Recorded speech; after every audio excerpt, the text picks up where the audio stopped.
રોજ તમને અવનવી વાનગી બનાવતા શીખું છું। જો તમને મારી વાનગી પસંદ આવતી હોય તો તમે મારી ચેનલને સબસ્ક્રાઇબ કરો, મારા વિડીયોને લાઈક કરો અને તમારા ગ્રુપમાં મારા વિડીયો શેર કરો। તો આજે આપણે ઘઉંના લોટમાંથી બનતા નમકવારા બનાવતા શીખીશું, જે બધા મેંદાના લોટથી બનાવે છે, પણ મેંદા કરતાં ઘઉં હેલ્ધી હોય છે, એટલા માટે આજે આપણે ઘઉંના લોટમાંથી બનતા નમકપારા બનાવતા શીખીશું। ચાલો આજે આપણે બનાવવાનું શરૂ કરીએ ઘઉંના લોટમાંથી બનતા નમકપારા। ઘઉંના લોટના એકદમ ટેસ્ટી નમકપારા બનાવવા માટેના ઇન્ગ્રેડિયન્ટ્સ આપણે જોઈ લઈએ। મેં 2 કપ ઘઉંનો ઝીણો લોટ લીધો છે। 2 કપ અથવા તમે કોઈ પણ વાટકીનું માપ લઈ શકો છો। તો મેં 2 કપ આપણા એક મોટા બાઉલની અંદર 2 કપ લોટ લીધો છે, 1 કપ પાણી, 4 મોટી ચમચી સૂજી લીધો છે, જે ઝીણો સોજી આવે છે તે, અને 3 મોટી ચમચી તેલ, 1 નાની ચમચી શેકેલા જીરાનો પાવડર, 1 નાની ચમચી અજમો, 1 નાની ચમચી મરી પાવડર અને 1 મોટી ચમચી નમક લીધું છે। તો ચાલો આપણે બનાવવાનું શરૂ કરીએ નમકપારા।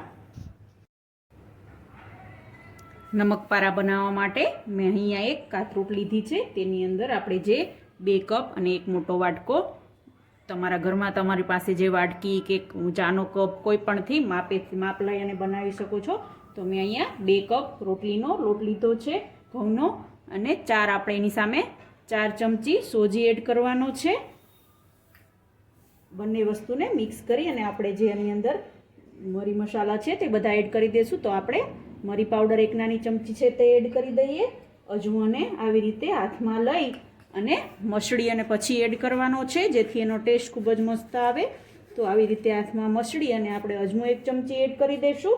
1 ચમચી શેકેલા જીરાનો પાવડર એડ કરી દઈએ અને સ્વાદ અનુસાર નમક એડ કરવાનું છે। હું અહીંયા 1 ચમચી નમક એડ કરું છું। અને હવે આપણે તેલ એડ કરી દઈએ। મુઠ્ઠી પડતું મોણ આવે એટલું તેલ એડ કરવાનું છે। પહેલાં થોડું તેલ એડ કરી અને આપણે મિક્સ કરી લેશું અને ચેક કરી લેશું, પછી આપણે જરૂર લાગે તો તેલ વધારે એડ કરશું। તો હવે આપણે બધી વસ્તુને મિક્સ કરી લઈએ લોટની અંદર અને ચેક કરી લઈએ કે આપણું મોણ બરાબર છે કે નહીં તેલનું।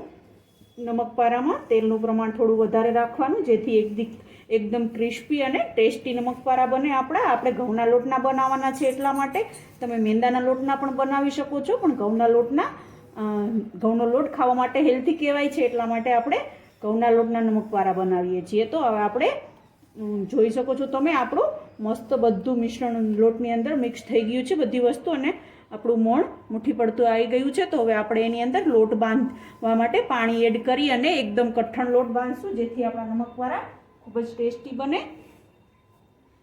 તો હવે આપણે એમાં પાણી એડ કરી અને લોટ બાંધી લેશું। આપણે કઠણ લોટ બાંધવાનો છે, એટલે થોડું થોડું પાણી એડ કરતા જશું અને લોટ બાંધશું, જેથી આપણો લોટ એકદમ મસ્ત કઠણ બાંધાય। અને થોડી વાર માટે આપણે રેસ્ટ કરવા માટે મૂકી દઈશું, જેથી આપણે જે અંદર સોજી એડ કર્યો છે તે એકદમ ફૂલી અને મસ્ત લોટ રેડી થઈ જાય આપણો।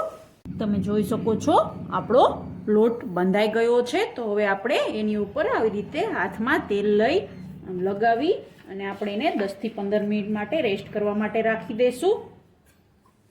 ઉપર ઢાંકી અને 10 થી 15 મિનિટ માટે રેસ્ટ થઈ જાય પછી આપણે પારા બનાવીશું નમકપારા। 10 થી 15 મિનિટ થઈ ગઈ છે। તો હવે આપણે લોટને ખોલી અને મસળી લઈશું, અને પછી આપણે એના લોવા બનાવી અને પછી આપણે પારા બનાવવાના છે મોટા મોટા। તો હાથ વડે થોડી વાર આપણે આમને લોટને મસળી લેવાનો છે, જેથી આપણો લોટ મસ્ત મસળી અને આપણે પારા બનાવશું તો એકદમ ક્રિસ્પી બનશે। તો આપણો રેસ્ટ થઈને મસ્ત લોટ રેડી થઈ ગયો છે। તો હવે આવી રીતે આપણે મસળી અને આવી રીતે એના હાથ વડે ગોળ પેલું કરી અને આપણે એના મોટા મોટા 4 લુવા બનાવી લઈશું, અને પછી આપણે મોટી રોટલી વણી અને પારાને આપણે ડાયમંડ શેપમાં કટ કરી લઈશું। તો હવે આપણે 4 લુવાને આટલી વેલણ લઈ અને વણી લઈએ। અહીંયા મેં પાટલી લીધી છે અને આપણે જે લુવા બનાવ્યા હતા તેને આવી રીતે મેં ગોળ બનાવી અને હવે આપણે એને વેલણથી વણી લેવાનું છે। બહુ પતલું પણ નહીં અને બહુ જાડું પણ નહીં, મીડિયમ વણવાના છે, જેથી આપણા પારા એકદમ ક્રિસ્પી અને ટેસ્ટી બને અને તળાઈ પણ જલ્દી જાય અને તેલ પણ ઓછું પીવે। તો હવે આપણે આવી રીતે બધા જ લોટની રોટી વણી અને પછી કટિંગ કરવાના છે। તો આપણે આવી રીતે બધી રોટી લુવામાંથી બનાવી લેશું અને પછી કટિંગ કરી લેશું। તો આપણી રોટી મીડિયમ થિકનેસવાળી બનાવવાની છે. જો તમે બહુ જાડી બનાવશો તો આપણા પારા એકદમ ટેસ્ટી નહીં બને અને ક્રિસ્પી પણ નહીં થાય અને પોચા નરમ રહેશે. એટલા માટે આપણે મીડિયમ રોટી બનાવી અને પછી પારાને કટિંગ કરવાના છે. નહીં તો પછી આપણે એકદમ પતલા બનાવશો તો ચવડ થઈ જશે.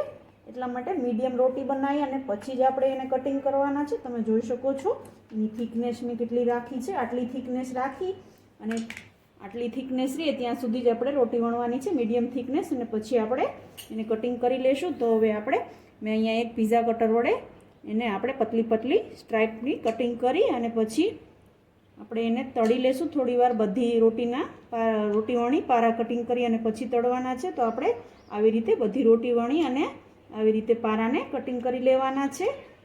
તમે જોઈ શકો છો મીડિયમ પતલા. હવે આવી રીતે ક્રોશમાં હું કટિંગ કરીશ એટલે આપણા પારા મસ્ત શેપમાં બનશે. તમે જોઈ શકો છો આપણા નમક પારાને મેં આવી રીતે કટિંગ કરી લીધા છે. તો હવે આપણે આવી રીતે બધા જ પારાને બનાવી લેશું. આપણી રોટીમાંથી બધા જ નમક પારા મેં બનાવી અને કટિંગ કરી લીધા છે. તો હવે આપણે એને તેલ ગરમ કરી અને તળી લઈશું. નમક પારાને તળવા માટે મેં અહીંયા એક પેન ગરમ કરવા માટે મૂકી છે. તો હવે આપણે એની અંદર તેલ એડ કરી દઈશું ગરમ કરવા માટે. તો આપણે તેલ ગરમ થાય પછી બધા જ પારાને એકદમ ક્રિસ્પી થાય ત્યાં સુધી અને બ્રાઉન થાય ત્યાં સુધી તળી લેવાના છે. તો હવે આપણે તેલ ગરમ કરવા માટે થોડી વાર માટે તેલ ગરમ થવા દઈશું. હવે આપણે ચેક કરી લેશું આપણું તેલ ગરમ થયું કે નહીં. તો નમક પારામાંથી એક ટુકડો લઈ અને તેલની અંદર એડ કરવાનો.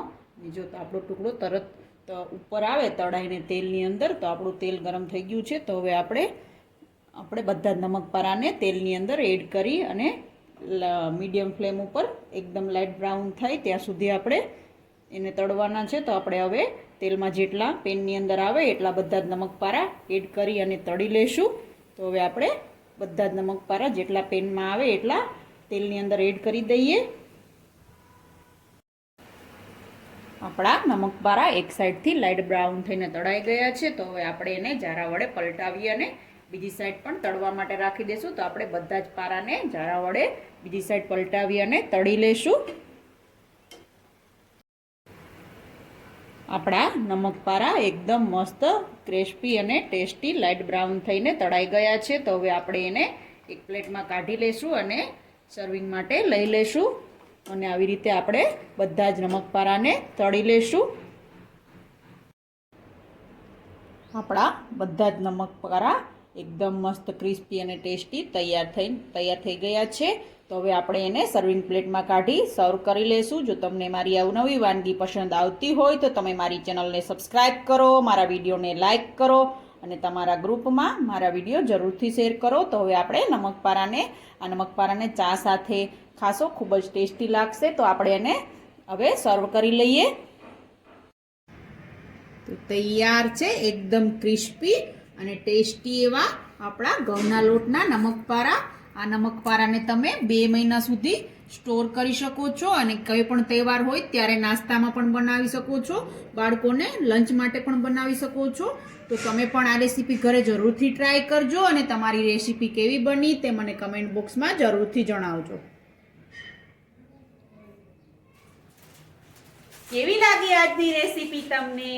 જો તમને મારી રેસીપી પસંદ આવી હોય તો તમે મારી ચેનલને સબસ્ક્રાઇબ કરો, મારા વિડીયોને લાઇક કરો અને શેર કરો. તો રોજ આવી અવનવી વાનગી જોવા માટે જોતા રહો રંગત, ખાણીપીણીના શોખીન ગુજરાતીઓની. Thanks for watching.